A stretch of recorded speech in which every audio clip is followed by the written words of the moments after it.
고린도전서 15장 12절부터 26절 말씀입니다. 우리 하나님의 말씀 같이 받겠습니다. 그리스도께서 죽은 자 가운데서 다시 살아나셨다 전파되었거늘 너희 중에 어떤 사람들은 어찌하여 죽은 자 가운데서 부활이 없다 하느냐. 만일 죽은 자의 부활이 없으면 그리스도도 다시 살아나지 못하였으리라. 그리스도께서 만일 다시 살아나지 못하셨으면 우리가 전파하는 것도 헛것이요 또 너희 믿음도 또 우리가 하나님의 거짓 증인으로 발견되리니 우리가 하나님이 그리스도를 다시 살리셨다고 증언하였습니다. 만일 죽은 자가 다시 살아나는 일이 없으면 하나님이 그리스도를 다시 살리지 아니하셨느니라. 만일 죽은 자가 다시 살아나는 일이 없으면 그리스도도 다시 살아나신 일이 없었을 터이요 그리스도께서 다시 살아나신 일이 없으면 너희의 믿음도 헛되고 너희가 여전히 죄 가운데 있을 것이요 또한 그리스도 안에서 잠자는 자도 망하였으리니 만일 그리스도 안에서 우리가 바라는 것이 다만 이 세상의 삶뿐이면 모든 사람 가운데 우리가 더욱 불쌍한 자이니라. 그러나 이제 그리스도께서 죽은 자 가운데서 다시 살아나사 잠자는 자들의 첫 열매가 되셨도다. 사망이 한 사람으로 말미암아 죽은 자의 부활도 한 사람으로 말미암는도다. 아담 안에서 죽은 사람이 모든 사람이 죽은 것 같이 그리스도 안에서 모든 사람이 삶을 얻으. 그러나 각각 자기 차례대로 되려니 먼저는 첫 열매인 그리스도요 다음에는 그가 강림하실 때에 그리스도에게 속한 자요 그 후에는 마지막이니 그가 모든 통치와 모든 권세와 능력을 멸하시고 나라를 아버지 하나님께 바칠 때라. 그가 모든 원수를 그 발 아래에 둘 때까지 반드시 왕노릇 하시리니 맨 나중에 멸망받을 원수는 사망이니라. 아멘. 할렐루야. 우리 한번 옆 사람 보시면서 한번 이렇게 고백했으면 좋을 것 같아요. 예수님께서 부활하셨습니다. 또 한번 축복합니다. 부활의 주님이 내 안에 계십니다. 할렐루야. 얼마나 놀라운 고백인가요? 예수님께서는 부활하셨고 또 부활하신 주님이 바로 내 안에 죽은 자를 살리신 그분의 영이 오늘 내 안에 있다는 사실은 얼마나 놀라운 기적이고 또 얼마나 기쁜 소식인가요? 죽은 자를 살리신 이의 영, 하나님의 성령, 그리고 그분의 기름 부으심인 그리스도가 바로 저와 여러분 안에 계십니다. 할렐루야. 놀라운 실제죠. 이것은 그냥 이렇게 기록되어 놓은 어떤 문서가 아니라 이것은 실제입니다. 실제 그분의 영이 내 안에 있다면 죽은 자를 살리신 그분의 영이 그리고 그분의 생명이 그분의 빛이 그분의 능력이 내 안에 있다면 우리는 어떻게 생각해야 될까요? 모든 삶의 변화는요 생각에서부터 시작됩니다. 생각에 대한 변화입니다. 우리가 그리스도를 예수 구원자로 믿었을 때에 우리의 영은 완전한 영으로 이렇게 거듭납니다. 그러나 이 거듭난 영이 이 땅의 삶에서 하나님의 뜻을 이루고 또 의의 길을 걷고 생명의 길을 걷고 하나님의 부르심을 이룰 수 있는 이 변화의 삶은 바로 우리의 생각, 마음의 변화로부터 시작됩니다. 그래서 모든 변화는요 바로 우리 생각에서부터 시작되는 거예요.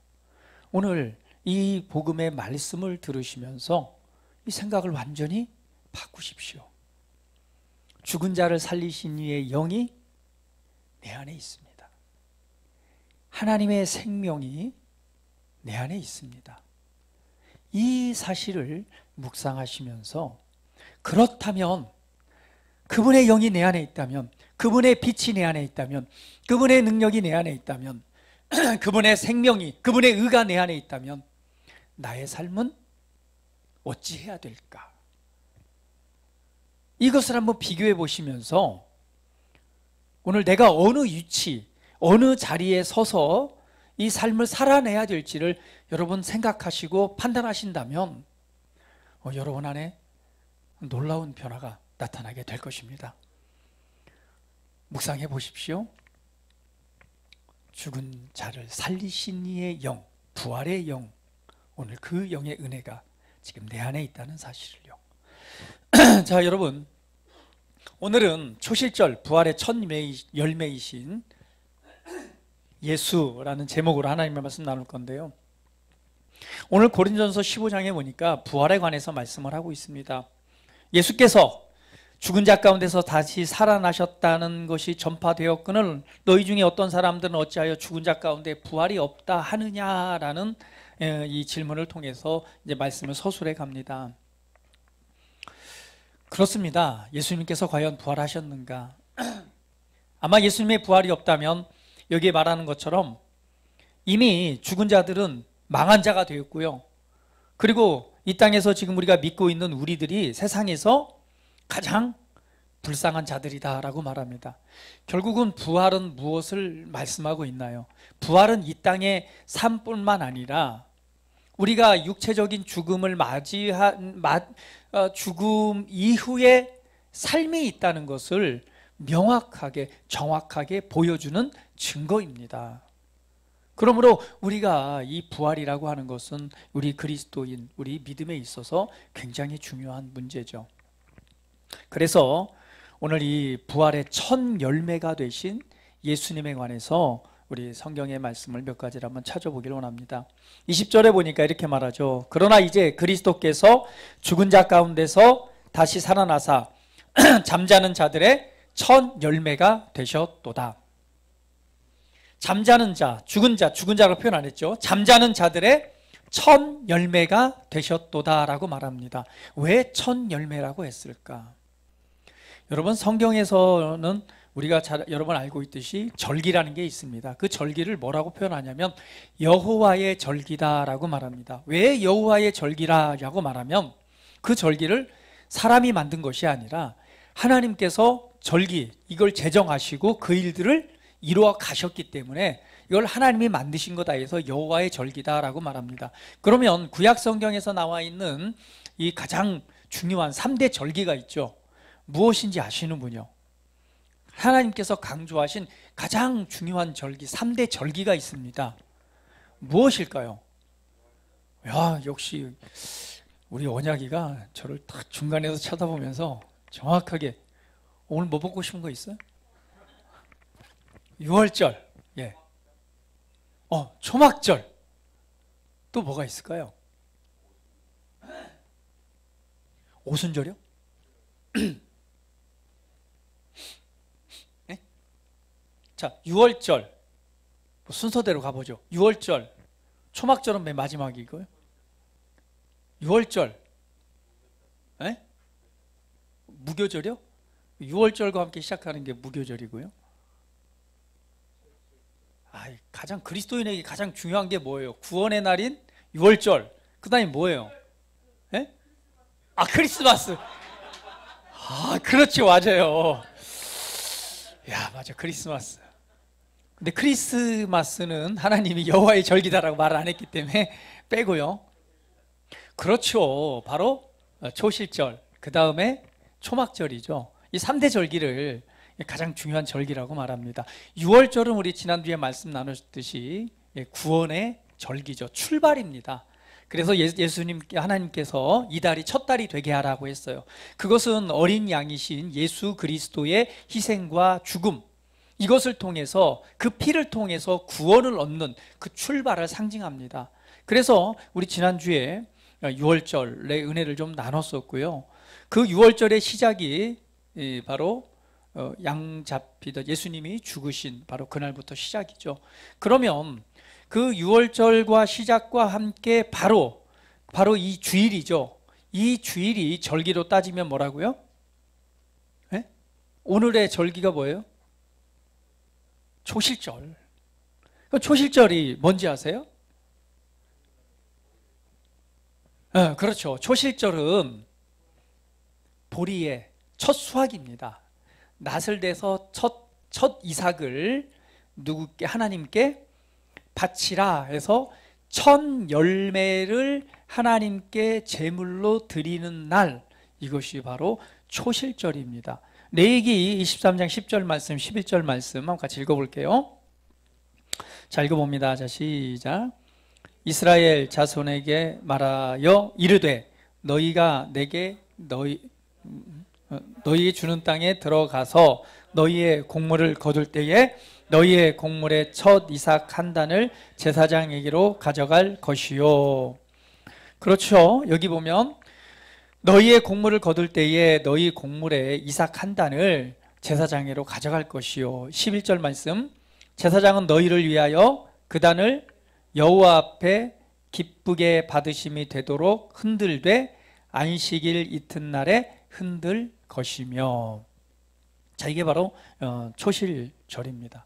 오늘 고린도전서 15장 20절에 그러나 이제 그리스도께서 죽은 자 가운데 다시 살아나사 잠자는 자들의 첫 열매가 되셨도다. 첫 수확, 보리의 첫 수확 이삭을 하나님께 이렇게 드리는 것, 이것이 바로 이 초실절입니다. 그런데 그것에 관해서 성경은 표현하기를 바로 예수님이 부활의 첫 열매가 되셨도다라고 말씀합니다. 이 첫 열매라고 하는 것은 첫 번째 것, 바로 모든 것을 대표하는 것이 성경에서 흐르는 사상입니다. 그래서 아담 한 사람이 범죄함으로 말미암아 모든 사람이 뭐가 돼요? 죄가 되잖아요. 첫사람 아담으로 통해서 죄가 되었듯이 마지막 한 사람을 통해서 무엇이 일어나요? 구원과 의의 회복이 일어나잖아요. 성경의 사상은 항상 첫째 것은 그 모든 것을 대표하는 사상을 가지고 있습니다. 한번 볼까요? 고린도전서 15장 21절 읽어볼게요. 같이 읽어볼게요. 시작. 사망이 한 사람으로 말미암았으니 죽은 자의 부활도 한 사람으로 말미암는도다. 아담 안에서 모든 사람이 죽은 것 같이 그리스도 안에서 모든 사람이 삶을 얻으리라. 예, 오늘의 이 본문 말씀에도 말씀하고 있습니다. 한 사람으로 말미암아 죽은 자의 사망이 한 사람으로 말미암았듯이 결국 죽은 자의 부활도 한 사람으로부터 시작되고 아담 안에서 모든 사람이 죽은 것 같이 그리스도 안에서도 모든 사람이 삶을 얻게 될 것이다. 그래서 예수님께서 바로 그 대표가 되는 부활의 첫 열매가 된 것입니다. 그러면 왜 이 부활의 첫 열매가 드려지면서 그 다음에 절기가 뭔지 아세요? 초실절 다음에 오는 절기가? 네? 성경에 보면 왜 이 절기가 중요하냐면요, 예수님께서는 성경의 약속대로 성경대로 오셔서 성경대로 죽으시고 성경대로 부활하셔야지만이 그분이 메시아, 그분이 하나님의 아들이 되는 것입니다. 그래서 지난주 6월절과 이 초실절을 말씀드리는 건 뭐예요? 예수님만이 유일한 구원자이시고 예수님만이 성경대로 죽으시고 성경대로 부활하신 우리의 구원자 하나님이심을 다시 한번 정리하고 말씀드리기 위해서 말씀을 드리는 것입니다. 그렇다면 예수님께서는 6월절에 어린 양으로 오셨고 두 번째 초실절에 첫 부활의 열매로 하나님 앞에 드려졌어요. 그래서 오늘이 부활절, 성경적 절기로는 초실절이 되는 겁니다. 그러면 이 초실절 그 다음에 절기는 뭘까요? 오순절? 칠칠절. 그렇죠. 우리가 오순절, 칠칠절 말하는데 사실은 정확하게는 오순절과 칠칠절이 하루 차이로 구분이 됩니다. 왜냐하면 7주, 77에 49, 49일이 지난 49일이라고 그래서 칠칠절이라고 말해요. 7주. 그 7주가 이 칠칠절이 뭐 하는 날이에요? 칠칠절이 무슨 날이에요? 왜 칠칠절에는 하나님께 뭘 드려요? 네? 맥주절이라고도 말하죠. 이 칠칠절은 무엇을 드리는 제사입니까? 공집사님. 성경의 지식에서 굉장히 해박한, 근데 정성희 집사님이 계실 때만 힘이 나더라고요.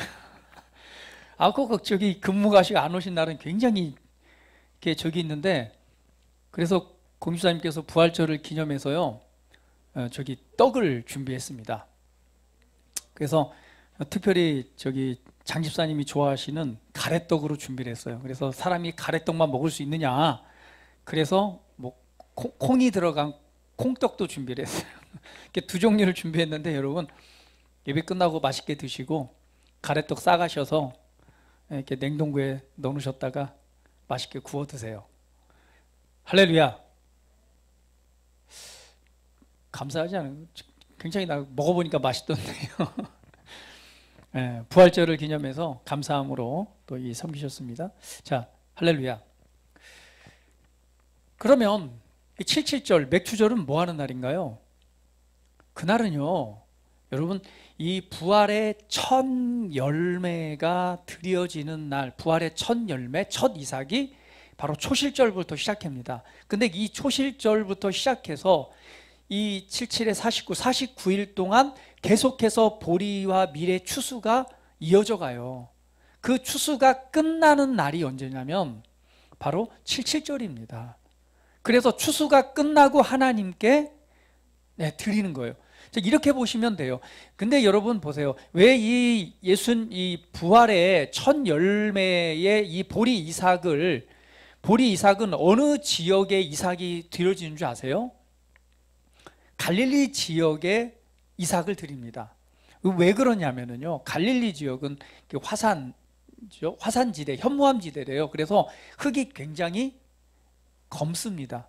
그래서 그런지 몰라도 보리가요, 수확이 가장 잘 익고 빠른 지역이 바로 어디냐면은 이 갈릴리 지역입니다. 그래서 갈릴리에 있는 보리 이삭을 예루살렘으로 가져와서 하나님께 제물로 드리는 거예요. 그리고 마지막으로 익는 곳이 어디냐면 예루살렘입니다. 거기가 이제 마지막 수확을 해서 하나님께 드려지는 건데, 이게 순차적으로 뭐예요? 빨리 익는 지역부터 추수가 이렇게 진행이 돼가지고 마지막으로 해발 800m에 있는 예루살렘에 있는 그 지역에 이 보리 수확이 끝나는 날에 이 모든 수확이 끝난 것을 감사함으로 드리는 게 77절. 그리고 그 다음 날이 뭐예요? 오순절입니다. 그러면 오순절은 무엇을 상징하나요? 새로운 시대, 새 시대를 상징하는 거예요. 그래서 오순절 날에 어떤 일이 일어나죠? 예수님의 사역의 완성인 성령님이 이 땅에 오심으로 말미암아 절기가 완성이 되는 거예요. 그래서 부활의 첫 열매인 초실절에 부활의 첫 열매로 드려지면서 그것이 완성되어져서 언제요? 성령님이 오심으로 말미암아 최종적으로 예수님께서 행하신 그 제사가 완벽하게 완성이 되어지는 것입니다. 이것처럼 예수님께서는 성경대로 이 땅에 오셔서 성경대로 죽으셨고 성경대로 부활하신 말씀이 육신이 되어 이 땅 가운데 오신 하나님의 아들이십니다. 그렇기 때문에 우리가 믿는 믿음의 주는 그리스도시요 살아계신 하나님의 아들이십니다 라는 베드로의 고백이 우리의 고백이 되는 것입니다. 이처럼 바로 오늘 초실절 부활의 첫 열매가 되셨습니다. 할렐루야. 할렐루야. 우리 옆사람 보시면서 축복합니다. 예수님께서 초실절 부활의 첫 열매가 되셨습니다.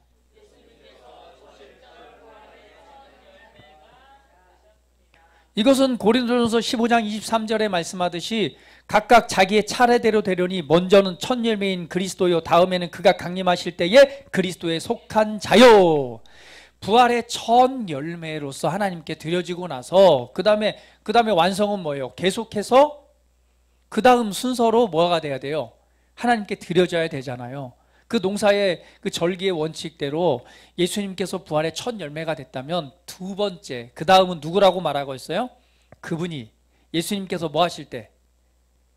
강림하실 때, 그러니까 다시 오실 때에 누가 부활한다는 얘기예요? 네? 성경대로 보면 그리스도에게 속한 자, 바로 저와 여러분이 그 부활에 참여하게 됩니다. 할렐루야. 할렐루야. 그래서 우리는 이 땅의 삶의 끝이 아닙니다. 우리에게는요 부활의 소망이 있습니다. 예수님께서 이 땅에 죽으시고 부활의 몸으로 어디에? 주님의 임재 안에 들어가셨듯이 오늘 부활의 첫 열매로 예수님께서 올려지셨듯이 그 다음에 누구요? 저와 여러분이 바로 그 다음에 주님이 오실 때에 저와 여러분이 부활에 참여하게 됩니다. 그리고 세 번째 부활이 있어요. 세 번째 순서는 누굴까요? 그는 그리스도 밖에 있는 사람들. 그것은 심판의 부활로 나타나게 됩니다. 자, 이것처럼 오늘 부활은, 예수님의 부활은 성경대로 완성되어졌고요. 성경에 예언되어진 대로 예수님은 부활의 첫 열매가 되셨습니다. 그리고 앞으로 성경의 약속대로 저와 여러분이 주님이 오실 그날에 부활에 참여하게 될 것입니다. 그리고 마지막 절기가 뭐예요? 초막절, 장막절이라고 말하죠. 이 초막절은 뭐 하는 날입니까? 추수 때죠. 마지막 추수를 하고 하나님께 영광을 돌려드리는 날, 그것이 바로 초막절, 장막절이라고도 말합니다. 마지막 추수 때가 또 남아 있는 것이죠. 성경은 계속해서 완성되어지고 또 예언되어진 일들이 우리 시대 가운데 계속해서 이루어지고 있음을 여러분 기억하십시오. 그러면 오늘 이 성경 초실절 부활의 첫 열매이신 예수님에 관해서 잠깐 살펴봤습니다.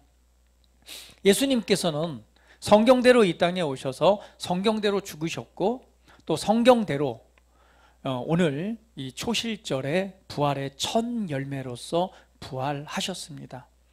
결국은 오늘 예수님이 부활하셨다라고 하는 것은요, 바로 그분이 진짜 하나님의 아들임을 우리에게 증거로 보여주는 그 증거가 바로 부활인 것이죠. 사도행전 17장 31절 말씀 같이 한번 읽어보겠습니다. 자, 시작.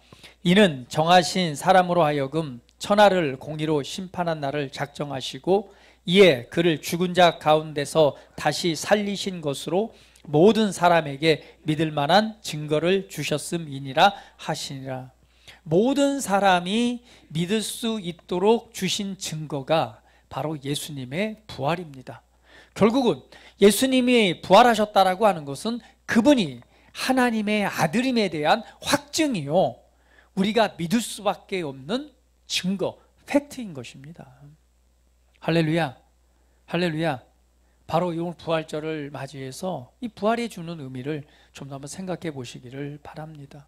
부활은 예수가 하나님의 아들임을 증거하는 것입니다. 많은 예수님들이, 자칭 예수라고 하는 사람들이 이 땅에 왔습니다. 안산홍이도 하나님이라고 그랬습니다. 그리고 죽었어요. 죽었는데 어땠어요? 부활하길 기다려도 아직도 부활하지 않았습니다. 부활하겠어요? 성경대로 온 하나님이 아닌데 부활 안 하죠. 많은 자칭 예수라는 사람들이 있었지만 어땠어요? 다 죽었습니다. 오직 누구만? 예수님만 성경대로 오셔서 성경대로 죽으셨고 성경대로 부활하셨습니다. 그 부활의 증거가 우리가 믿을 수밖에 없는, 하나님의 아들임을 시인할 수밖에 없는 중요한 사실인 것입니다. 이것이 진짜 사실이라면 우리는 어떤 사람이든 양자택일을 해야 되겠죠. 예수님을 진짜 하나님으로 받아들이던가 아니면 반대의 삶을 걷던가, 회색지대는 없습니다. 이것이 사실이라면 우리는 예수님이 우리의 주요, 진짜 하나님의 아들임을 인정할 수밖에 없는 것이죠. 저와 여러분은 바로 이 초실절의 부활의 첫 열매로 오신 예수 그리스도를 믿음으로 말미암아 하나님의 아들들이 되었습니다. 결국 부활은 그분이 진짜 하나님의 아들임을 증언하는 것입니다. 그러면 부활이 주는 두 번째 의미는 뭘까요? 부활이 주는 두 번째 의미는 바로 우리에게 주신 의로움에 대한 증거입니다. 자, 로마서 4장 25절 같이 한번 읽어볼게요. 자, 시작. 예수는 우리가 범죄한 것 때문에 내줌이 되고 또한 우리를 의롭다 하시기 위하여 살아나셨느니라. 예수는 우리가 범죄한 것 때문에 내어줌이 됐다라고 말합니다. 그럼 예수님께서 유월절 어린 양이 되신 것은 우리의 죄악 때문이다라고 말씀하고 있죠. 그러나 그분이 부활하셨어요. 그 부활은 무엇을 의미하느냐? 우리를 의롭다 하시기 위해서 살아나셨다라고 성경은 정의합니다. 그러면 예수님은 정확하게 누구의 죄 때문에? 나의 죄 때문에 죽으셨고, 그분이 부활하신 것은 무엇을 의미하나요? 반대로 죄를 위해 죽으셨기 때문에 죄에 대한 문제가 해결되어지고 의롭다 하시기 위해서 그분은 살아나셨습니다. 그렇다면 그분은 분명히 살아나셨다면 우리가 어떤 존재가 됐다는 걸 말하고 있는 거예요? 우리에게 의로움의 은혜가 있다는 것을 말씀하는 것입니다. 왜? 죄 때문에 죽으셨고 값을 지불하셨기 때문에 그분의 부활은 우리를 의롭다 하시기 위해서 그분이 살아나셨습니다. 우리 옆 사람 보면서 한번 축복할까요? 당신은 의인입니다. 구원받은 죄인이 아니라 구원받은 의인입니다. 왜? 예수님이 이 죄에 대해서 뭐 하셨기 때문에? 죽으셨기 때문에 값을 지불하셨어요. 근데 그분이 살아나셨어요. 무엇을 위해서? 의로움을 위해서. 그럼 왜 하나님께서 우리에게 그 의로움을 주셨을까요? 하나님께서 왜 죄에 대하여 죽으시고 왜 의로움을 회복하셨을까요? 왜 의로움을 회복하셨을까요? 여러분, 상의자매님, 우리 연우 형제만 바라보지 마시고 왜 하나님께서 예수님이 부활하심으로 말미암아 오늘 의롭다, 우리를 의라고 칭하시고 의를 주셔서 하나님 앞에서 의인이 되게 하셨을까요? 왜 의로운 자라 칭하셨을까요? 그냥 죄에 있는 상태로 냅두지. 왜 죄를 깨끗하게 제거하고 거기에다가 하나님의 의를 주셨을까요? 고린도후서 5장 21절을 보면 우리고 하나님의 의가 되었다라고 말하잖아요. 결국 죄된 우리의 죄를 없애고 거기에 하나님의 의를 넣어주신 거예요. 왜 그렇게 했을까요? 왜요? 장 목사님, 왜 하나님이 우리 안에 있는 죄를 다 끄집어내서 그냥 없애버리고 거기에 하나님의 오름인 기준인 하나님의 의를 넣어주셨을까요? 그리스도의 부활을 통해서 너희는 이제 의롭게 되었어 라고 선언했을까요? 부활은 우리가 의로움에 대한 증거입니다. 왜 의를 주셨을까요? 할 말 있으시죠?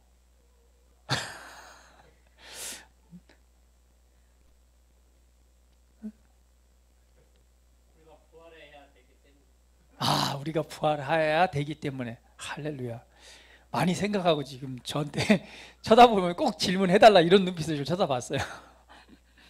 저하고 눈을 안 마주치시는 분은 오히려 고개 숙이고 있는 분에게 질문을 왜 우리를 의롭다 하셨을까요? 로마서 5장 1절에 보면 이렇게 말씀합니다. 같이 한번 읽어볼까요? 자, 시작. 그러므로 우리가 믿음으로 의롭다 하심을 받았으니 우리 주 예수 그리스도로 말미암아 하나님과 화평을 누리자. 우리가 믿음으로 의롭다 하심을 받았으니 우리 주 예수 그리스도로 말미암아 하나님과 뭘 누리자? 화평을 누리자. 하나님과의 이 관계가 끊어진 건 죄 때문입니다. 교제의 끈이 완벽하게 끊어진 것이죠. 이거에 대한 회복이 무엇이에요? 자격이 되게 하는 것입니다. 죄는 자격이 되지 않습니다. 하나님 앞에 설 수가 없어요. 하나님의 영광 앞에 설 수가 없습니다. 그 영광의 빛 앞에 설 수가 없어요. 그냥 가려집니다. 죄는요. 그렇기 때문에 하나님과의 교제가 그 관계가 끊어진 것이죠. 이거에 대한 회복을 위해서 하나님께서 우리를 자격 있게 하시는 거예요. 그래서 우리의 노력으로 그게 할 수 있나요? 우리의 열심과 우리의 헌신과 우리의 노력으로 그게 가능한가요? 그럴 수 없습니다. 그냥 하나님께서 자격을 줘야지만이 그 자격을 얻는 거예요. 그래서 하나님께서 우리의 죄를 없애고 거기에 하나님의 의를 줌으로 말미암아 우리를 자격 있게 하셨습니다. 어떤 존재로요? 하나님과 화평을 누릴 수 있는 존재. 화평이라고 하는 것은 하나님과의 교제, 더 나아가서는 하나님과의 하나됨, 그리고 더 나아가서는요 하나님 앞에서의 담대함입니다. 할렐루야, 할렐루야. 이걸 기억하십시오. 이거는 내가 노력해서 얻어진 게 아니에요. 노력한다고 되는 게 아니에요. 애쓰고 수고한다고 되는 것도 아니고, 하나님 앞에 이쁜 행동과 하나님께 예배를 잘 드렸기 때문에 자격을 얻어지는 것이 아닙니다. 여러분이 아무것 안 했어요. 아무 노력하지 않아도 그냥 하나님께서 전적으로 누구를, 나를 뭐해서? 사랑해서. 동기는 딱 하나예요. 하나님은 사랑이시라. 나를 사랑해서, 나를 사랑해서, 다시 한번, 나를 사랑해서. 내 노력으로 된 게 아니에요. 그냥 전적으로 사랑하기 때문에 자격 있게 하셨어요. 자격 있게 하셔서 뭐 하시는 거예요? 그 은혜를 좀 누려라. 내 안에 있는 은혜를 누려라. 나와 교제하자. 너 이제 자격 있어. 나와 교제하자. 그리고 더 나가서 뭐예요? 너와 내가 하나야, 하나. 네가 나고 내가 나야. 우리는 하나야. 한 가족, 한 몸, 하나가 되게 하신 거예요. 이것이 하나님께서 우리를 전적으로 사랑하시는 은혜입니다. 그것을 통해서 우리는 하나님 앞에 무엇을 얻는 거예요? 담대함을 얻는 거예요. 왜? 내 노력과 내 행위를 통해서 얻어진 거라면 절대 담대할 수 없습니다. 그러나 무엇 때문에? 하나님께서 나를 사랑하셔서 값없는 선물로 주셨기 때문에 우리가 그분 앞에 담대할 수 있는 거예요. 누구처럼? 아주 사랑받는, 나를 사랑하는 아버지 앞에 사랑받는 자녀로서 설 수 있는 것입니다. 담대하게 서서 아버지의 이름을 부를 수 있는 거예요. 아빠, 아버지. 그리고 담대하게 뭐 할 수 있어요? 구할 수 있는 것입니다. 언제든, 어느 상황이든, 어느 곳에 있든지. 우리는 두 아들을 기억합니다. 재산을 탕진하고, 탕자라고 말하죠. 재산을 탕진하고 유리방황하다가 아버지께로 돌아온, 그냥 내가 그 집에 가서 뭐 종이라도 좀 해서 살아야겠다라고 돌아옵니다. 근데 정말 놀라운 은혜는 뭐예요? 아버지가요 계속 보고 있었어요. 저기에서 그 아버지는, 그러니까 그 성경은 뭘 말하고 있고, 뭐 딴 일 할 수도 있잖아요. 근데 분명한 거는 그 아들이 오는 것을, 그 표현을 보면 기다리고 있었어요. 보고 있었어요. 그때 그 아들이 왔을 때 아버지의 마음은 하나님 아버지의 마음입니다. 그냥 네 선택에 의해서 네가 갔지만 내가 어쩔 수 없지만, 그러나 뭐 하니까? 그냥 그 자기는 뭐 행위를 보면은 뭐 어떻게 뭐 돋보일 게 뭐 있어요. 그렇기 때문에 차라리 그냥 나는 거기 가서 종이라도 살아야겠다는 마음, 나는 아버지의 종입니다 라는 마음으로 돌아오는데, 아버지는 뭐예요? 먼 발치에서 보고 막 달려가서 안고 입 맞추고, 그러고 나서 뭘 합니까? 거기에다가 옷을 갈아입혀주고, 그리고 반지를 끼워주면서 어디로 올려요? 너는 내 아들이야 라고 그를 위해서 잔치를 베풀잖아요. 이것이 하나님 아버지의 마음을 우리에게 그대로 보여주는 것입니다. 여러분, 이 부활의 은혜는요, 우리의 의로움에 대한 증거, 이것은 자격입니다. 이 자격은 내 노력, 내 열심, 내 어떤 행위를 통해 얻어진 게 아니에요. 그냥 아버지가 나를 사랑해서 자격 있게 하셨습니다. 아버지가 사랑해서 너와 내가 하나가 되게 하신 것입니다. 아버지가 아버지가 사랑하셔서 교제케 하신 거예요. 그렇다면 오늘 성경의 말씀처럼, 그러므로 너희는 뭐해라? 하나님과 화평을 뭐하자? 누리자. 옆 사람 보시면서 하나님과 화평을 누리십시오. 마음껏 누리십시오. 그렇습니다. 하나님과의 이 교제 안에 이 풍성한 은혜를 마음껏 누리십시오. 하나님 앞에 자유하십시오. 우리가 살아가면서 어찌 잘못된 행동을 안 할 수 있습니까? 우리가 어떻게 살아가면서 죄를 안 지을 수 있어요? 하루에도 수백 번, 수만 번이라도 죄를 지을 수밖에 없죠. 이 땅에 살아가는 동안. 그러나 하나님께서 우리를 의롭게 하신, 하나님의 선물로 주신 은혜가 아니면 어떻게 하나님 앞에 우리가 설 수 있겠습니까? 하나님께서 자격 있게 하신 거예요. 제가 늘 그런 말씀 드립니다. 여러분, 우리에게 정죄의식을 갖는 것은 무엇 때문에 정죄의식을 가져요? 내가 인식하고 있는 죄 때문에 정죄의식을 갖습니다. 그럼 저는 이렇게 질문해요. 과연 여러분, 내가 인식하고 있는 죄가 많을까요? 인식하지 못하고 있는 죄가 더 많을까요? 어떤 게 더 많나요? 내가 죄야, 이거 잘못된 거를 인식하는 게 많아요? 아니면 인식하지도 못하고 있는 죄가 더 많아요? 예? 예? 무슨 말인지 이해가 안 되시나요? 이건 내가 잘못했어 라고 생각하고 여기는 죄가 많아요? 아니면 나는 전혀 인식도 못하고 생각도 못하고 있는데 그냥 있는 죄가 많아요? 그 비율로 따져보면 아마 인식하지 못하고 짓는 죄가 더 많을 거예요. 그러면 우리는 정죄의식은 무엇 때문에 갖습니까?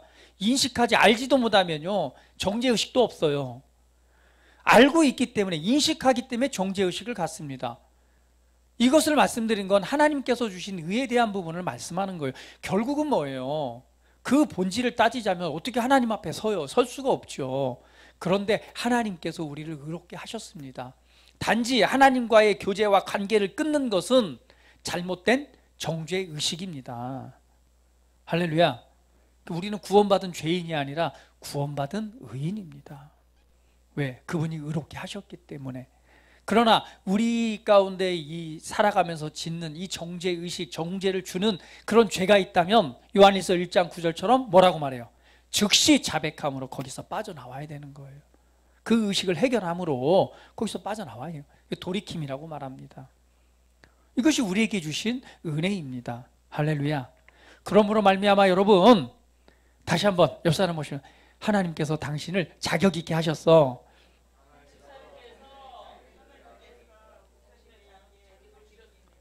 그 자격은요 하나님의 아들입니다. 그 자격은 하나님의 아들입니다. 그 자격은 하나님의 아들입니다. 아들의 자격입니다. 아들은요 모든 것을 받고 모든 것을 소유한 자예요.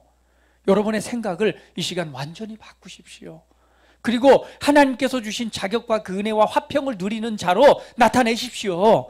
나는 자격 있는 자야. 나는 하나님으로부터 하나님의 모든 충만하신 것으로 받은 그 유업을 받은 자야. 그리스도인인 나는 내게 주신 하나님의 그리스도 안에 주신 놀라운 유업들이 내게 있어. 나는 그런 자야 라고 선언하시면서 나아가시기를 예수님의 이름으로 축복합니다. 더 나아가서요 예수님의 이 부활은요 승리의 증거입니다. 자, 창세기 3장 15절 말씀 같이 한번 읽어볼게요. 자, 시작. 내가 너로 여자와 원수가 되게 하고 내 후손도 여자의 후손과 원수가 되게 하리니 여자의 후손은 내 머리를 상하게 할 것이요 너는 그의 발꿈치를 상하게 할 것이니라 하시고, 최초의 복음입니다. 하나님께서 바로 여자의 후손에 관해서 말하죠. 뱀에게 여자의 후손은 네 머리를 뭐 할 것이고 밟을 것이고, 이 일들이 일어났습니다. 여자의 이 뱀이 가지고 있는 최종적인 권세는 뭘까요? 어찌하든 간에 도둑입니다. 죽이고 멸망시키는 것입니다. 죽음, 사망이 역사하게 만드는 거예요. 아담으로부터 사망이 역사하도록 만든 것이 이 사단입니다. 계속해서 우리 인류 가운데 죽음이 역사하도록 죽음에 매여 종로로 타든 일에 아주 그냥 목숨 걸고 아주 그냥 최대의 소명을 가지고 행동하는 게 누구예요? 사단입니다. 어찌하든 간에 우리를 사망하게 사로잡히고 사망의 종로로 타도록 만드는데, 오늘 보니까 예수님께서 뭐 하셨다고 말씀하셨어요? 여자의 후손은 뱀의 머리를 밟을 것이요 상하게 할 것이요, 결국은 사망의 권세를 깨트림을 예언합니다. 그러면 볼까요? 고린도전서 15장 55절 말씀 56절 57절까지 같이 한번 읽어볼게요. 시작.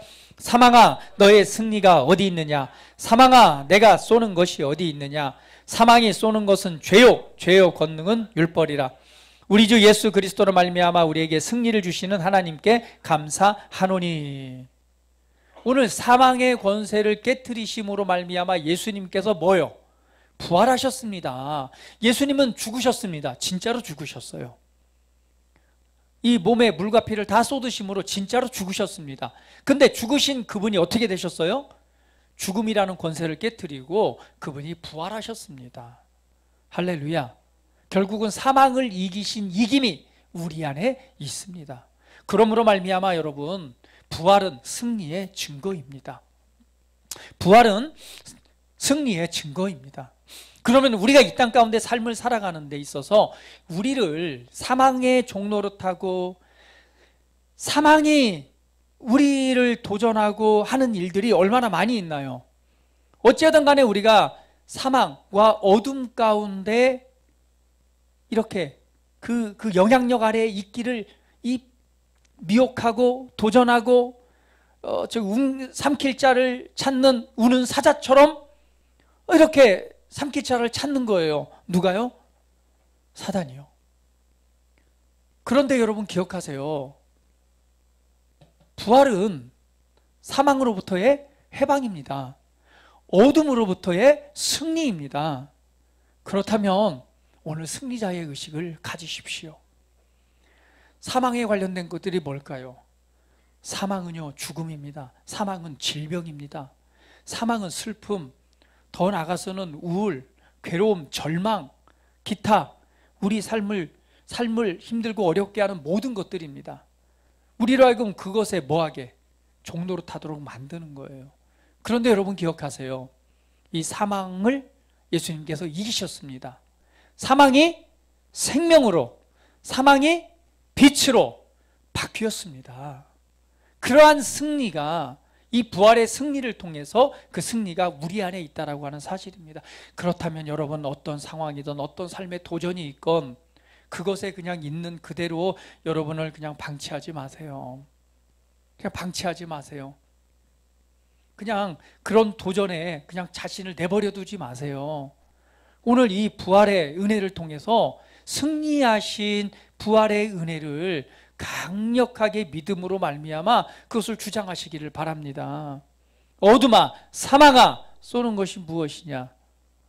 하나님의 생명이, 하나님의 구원이, 하나님의 빛이 내 안에 역사하고 있다 라고 선언하시면서 거기에서 빨리 빠져나오시기를 예수님의 이름으로 축복을 드립니다.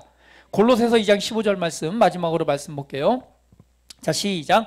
통치자들과 권세들을 무력화하여 드러내어 구경거리로 삼으시고 십자가로 그들을 이기셨느니라. 그러면 이제부터는 우리에게는 사망이 역사하는 것이 아니라 저와 여러분 안에는 생명이 역사하고 있습니다. 자, 옆 사람 보시면서 한번 축복합니다. 당신 안에는 하나님의 생명이 역사하고 있습니다. 한 번 더 축복합니다. 당신 안에는 하나님의 빛이 역사하고 있습니다. 할렐루야. 예, 이것을 주장하십시오. 그리고 선포하십시오. 그리고 도우시는 성령님의 임재하심을 따라 믿음으로 걸으시기를 예수님의 이름으로 축복합니다. 이 시간 다 같이 기도드리겠습니다. 부활의 철매이신 예수님께서 행하신 위대한 일을 이 시간 기억하시면서 우리 함께 고백하면서 우리 기도합니다. 부활의 영이신, 생명의 영이신 그리스도가 내 안에 계십니다. 그분의 임재하심과 승리하신 승리가 내 안에 있음을 여러분 믿음으로 선포하시면서 이 시간 주님의 임재 안에 함께 기도드린 시간 같습니다. 다 같이 기도합니다. 사랑하는 아버지 감사합니다. 생명이신 주님 감사합니다. 이 시간 임하셔서 생명으로, 빛으로, 능력으로 역사해 주셔서 감사합니다. 오늘 부활하신 주님의 그 영이, 살리신 주님의 영이 우리 안에 역사하고 있음을 인하여 감사합니다. 이 시간 모든 어둠에 속한 것들을 거절합니다. 질병도 거절합니다. 어둠에 속한 모든 것들을 이 시간 예수 이름으로 거절합니다. 내 안에 생명이 있음을, 내 안에 승리가 있음을, 내 안에 하나님의 의가 있음을 이 시간 믿음으로 바라보며 오직 말씀을 따라 도우시는 성령님의 이끄심을 따라 믿음으로 걷는 하나님의 아들들의 삶으로 나아가기를 원합니다. 사랑하는 아버지, 이 시간 우리 성도들 심령 가운데 더 충만하게 임하시고 좌정하셔서 아버지 하나님의 놀라운 은혜와 그 사랑의 은혜와 깊이와 넓이와 부요함이 어떠함을 깨달아 알게 하여 주시고 오늘 그 사랑 안에서 믿음으로 걷는 기쁨의 삶이, 감사의 삶이 되게 하시옵소서. 찬양합니다. 감사합니다. 영광 받으시옵소서. 예수님의 이름으로 기도합니다. 아멘.